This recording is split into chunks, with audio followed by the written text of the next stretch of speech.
Friends, and welcome. We are headed into the fall equinox tomorrow, which will be the post date of this podcast. And so today I wanted to spend just a small amount of time talking about why to celebrate the fall equinox. And in fact, this would also apply to the other equinox, the spring equinox, as well as our two solstices, the summer and the winter. So why would we want to celebrate something like an equinox? First of all, let's talk about what the equinox is. So there's these 4 points throughout the year where the sun has reached sort of an important place, an important destination. It's either at the very top of the globe, the very bottom of the globe, or right in the middle.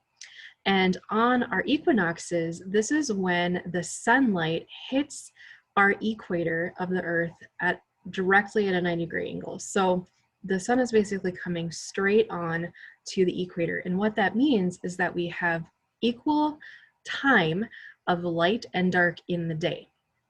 That happens twice a year, of course, in the spring and the fall.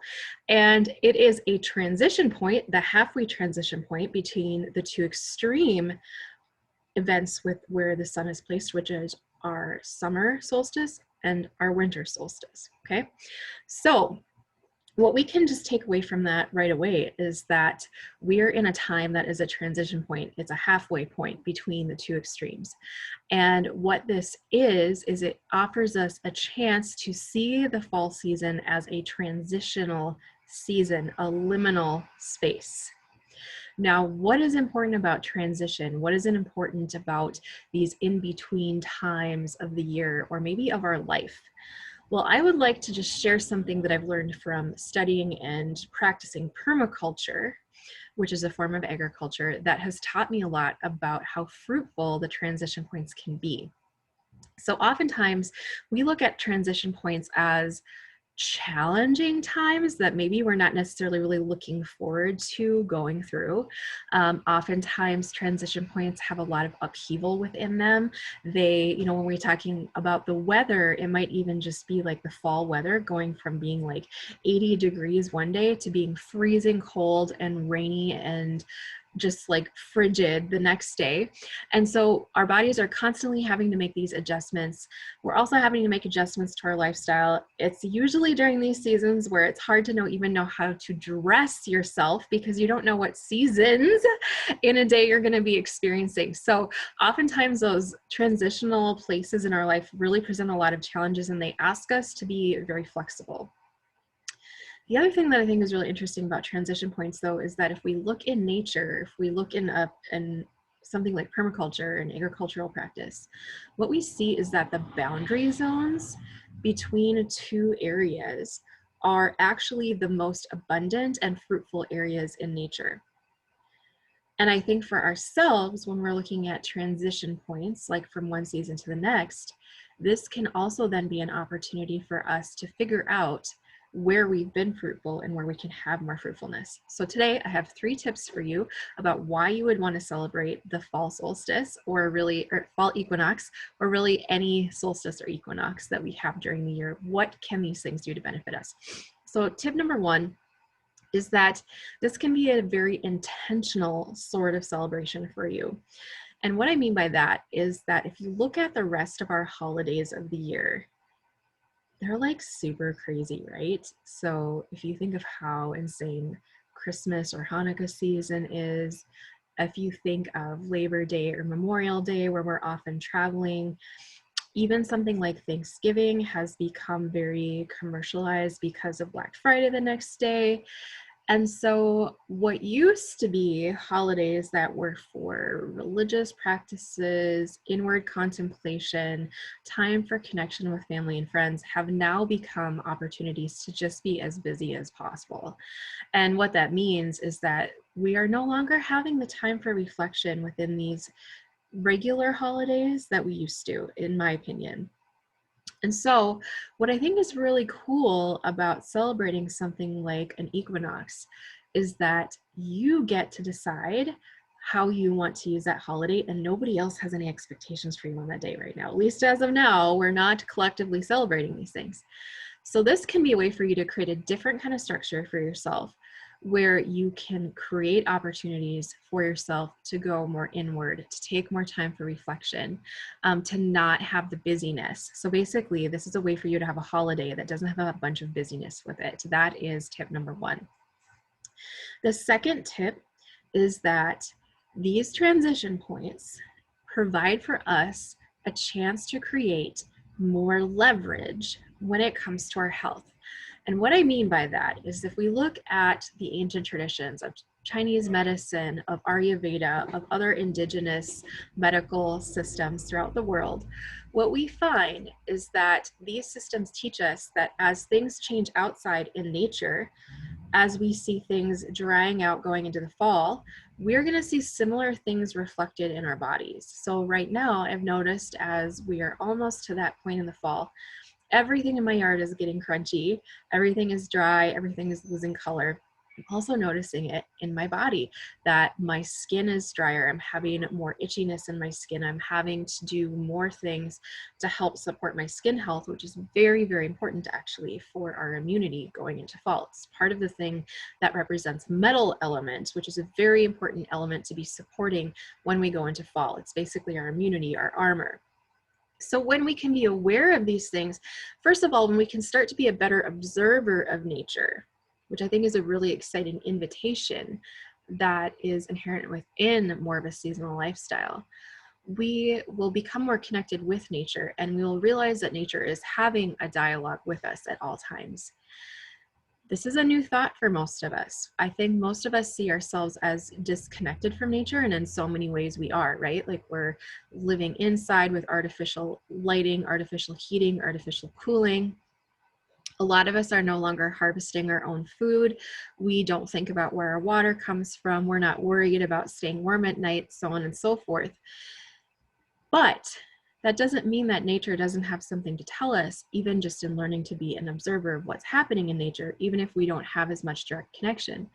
And the silver lining to that is that as you learn to observe nature more, nature is going to teach you and it's going to give back to you and it's going to show you more areas of fruitfulness that you have to take advantage of and also areas where you might need to be careful. So looking at fall, there are specific things that we can leverage within our routines, within our nutrition, within our body care products, within our morning routine, our evening routine, even within the colors that we wear, even within our sleep habits and our exercise habits, even within the types of foods, the types of spices, that we have opportunities to create extra leverage for ourselves. Now, I don't know of anyone out there who can honestly say, I am absolutely as healthy as I want to be. There's no more vitality that I need. There's no more energy that I need. There's no more sense of connection that I need to myself. I've never met that person. Most of us are looking for ways to add leverage to our health and wellness, but we also are very limited in our time and our ability to invest into those things because of outside demands. And of course, right now, so many of us have extra things on the table, homeschooling kids, that are adding extra pressure. So we don't have time to sit down and, go through like major self-study on every single thing we need to be doing and adding in a whole bunch of time-consuming habits just because we're trying to be healthy. This is what I love about seasonal living. When you know the right changes to make, you're not focusing on things that aren't going to be fruitful for you at this time. For example, in spring, we really want to focus on a lot of fresh greens intake. That is one of the first things that becomes evident in nature that is available to us after the snow melts. And those things help us and our bodies to go into a deeper cleansing, which we very often need after the winter. In fall, we actually don't want to use the same foods for cleansing, because too high of water content in the food will actually leave us with extra cold in our bodies. So an example of that would be, we're moving into fall, still have some produce left over from summer. I'm thinking things like watermelon, cucumbers that are so wonderful to have for that middle of the summer time that help to cool the body down, that help to hydrate us. I truly notice that as I'm trying to eat those foods now, I get cold. Like almost right away. It's too much water content for the fact that my body's trying to keep me warm as the weather's getting colder. Now, hydration is very important, but how we even hydrate according to the season might change. So what I love about Ayurveda and traditional Chinese medicine is that they teach us just little tiny tweaks to our routine that can create so much leverage for us in our health and also in our quality of life. And many of these same hacks will help us to conserve resources and even save money so that we can put the money where we really need to be putting it. Okay, so that's tip number 2, is that when you know what to leverage in the season, you will be able to create health leverage for yourself.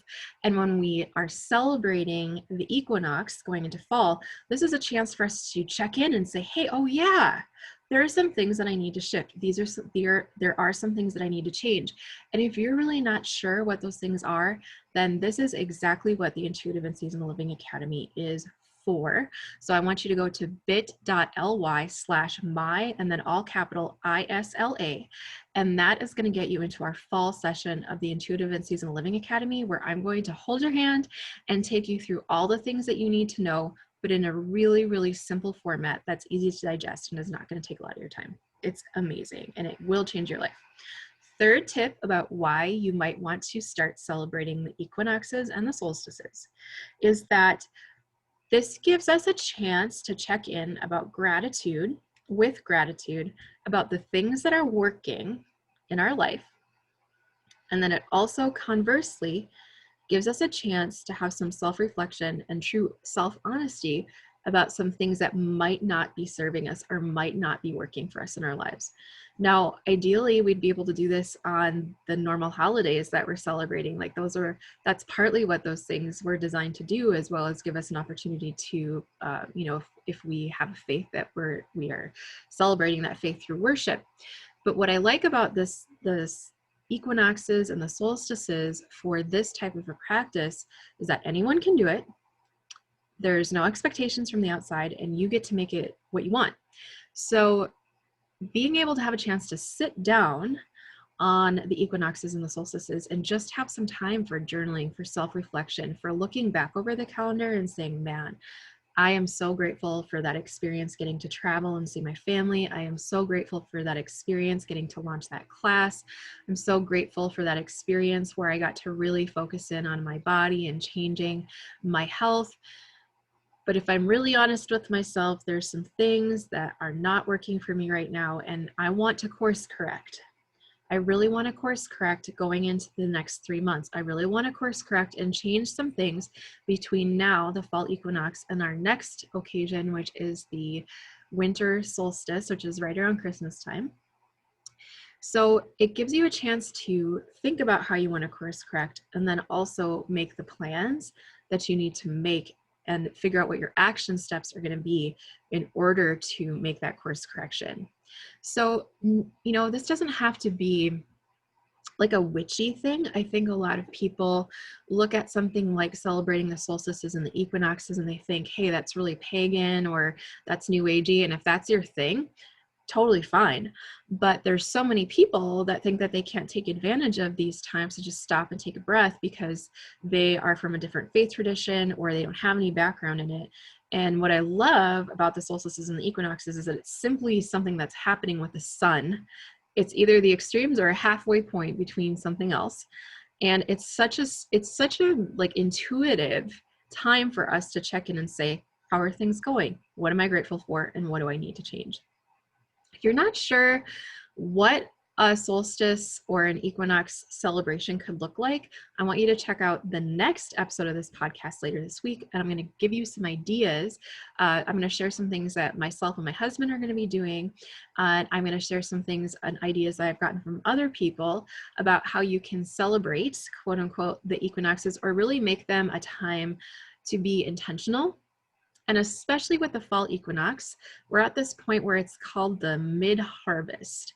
And here I am living in an agricultural lifestyle, and that is literally where we are right now. We are between harvesting the early crops and harvesting the late crops. The late crops are not ready yet.